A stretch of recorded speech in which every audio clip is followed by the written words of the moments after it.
நம்முடைய ஐயா காப்பா அரவாணன் அவர்கள்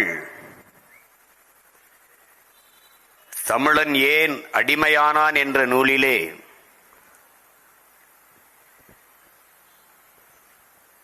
நம்முடைய வரலாற்றை, நம்முடைய இனத்தின் பெருமைகளை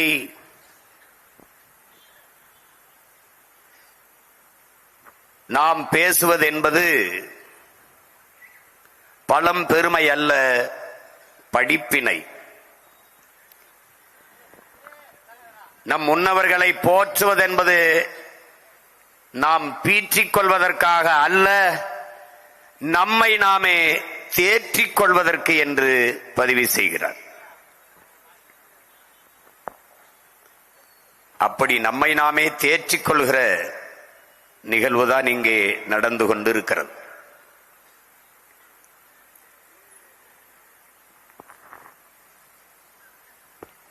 வரலாறு என்பது ஒவ்வொரு தேசிய இனத்திற்குமான வழித்தடமாக இருக்கிறது.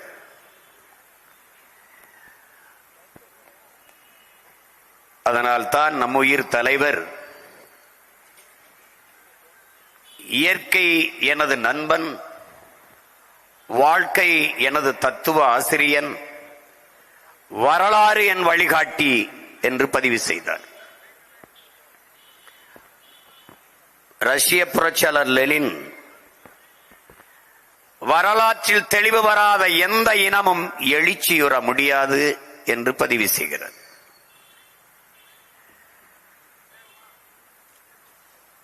வியட்நாம் விடுதலைக்கு புரட்சி செய்த ஹோசிமின் வரலாற்றை மறந்துவிட்ட இனம் சுடுகாட்டில் இறந்து கிடக்கிற பிணம் என்று குறிப்பிடுகிறார். வரலாற்றை படிக்காதவன் வரலாற்றை படைக்க முடியாது என்கிறார் அறிவாசான் அண்ணல் அம்பேத்கர் அவர்கள்.